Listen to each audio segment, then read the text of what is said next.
Visit India's first underwater tunnel aquarium at VGP Marine Kingdom, Chennai.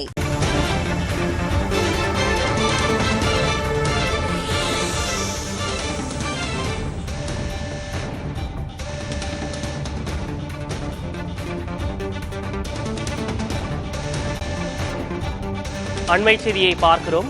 அமைச்சர் பதவியேற்பு தொடர்பாக தலைமை தேர்தல் ஆணையமே முடிவு செய்யும் என்று சத்யபிரதா சாஹூ தெரிவித்திருக்கிறார். அண்மை செய்தியாக பார்க்கிறோம். இது தொடர்பான கூடுதல் விவரங்களோடு செயலர் ரமேஷ் இணைந்திருக்கிறார்.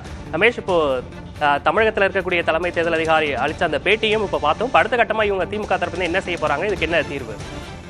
நிச்சயமாக இது ஒரு முக்கியமாக ஒரு விவாதிக்க வேண்டிய விஷயமா மாறி இருக்கிறது. ஏனென்று சொன்னால், புதிதாக ஒருவர் அமைச்சராக ஏற்க வேண்டும் என்றால் அதற்கு புதிதாக அரசாணை போட வேண்டும். செலவினங்கள் இருக்கிறது. அமைச்சருக்கான குறிப்பாக வீடு ஒதுக்குதல் போன்ற கார் ஒதுக்குதல் போன்றதுக்கெல்லாம் அரசாணை வெளியிட வேண்டும். பப்ளிக் டிபார்ட்மெண்ட்ல போடணும்னா இப்ப தரப்பு மாடல் கோட் ஆஃப் கண்டக்ட் வந்ததுனால அந்த ஒரு குழு இருக்கு.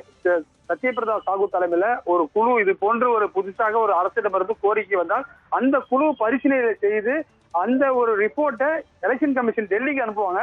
அவங்க தான் ஃபைனல் பண்ணுவாங்க. இதை எப்படி அரசாங்கம் குறிப்பாக திமுக அவங்க எப்படி எதிர்கொள்ள போறாங்கன்னு தெரியல. ஆனா முக்கியமான ஒரு விஷயத்தை தற்போது சத்யபிரதா சாஹூ சொல்லியிருக்கார்.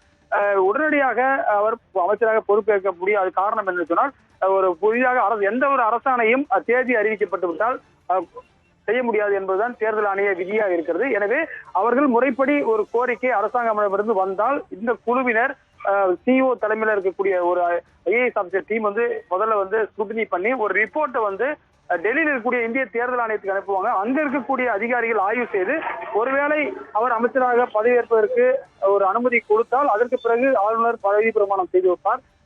அவர்கள் கொடுப்பதை பொறுத்துதான் இருக்கிறது. எனவே தற்போது ஒரு புதிய விளக்கம் கிடைத்திருக்கிறது. இதுதான் நம்மளுக்கு கிடைக்கும். ஆனால் இன்னொரு விஷயத்தையும் சொல்லிட்டாங்க, திருப்பூருக்கு பை எலெக்ஷன் கிடையாது என்பதையும் சொல்லியிருக்காங்க. விவரங்களுக்கு நன்றி Ramesh. Visit India's first underwater tunnel aquarium at VGP Marine Kingdom, Chennai.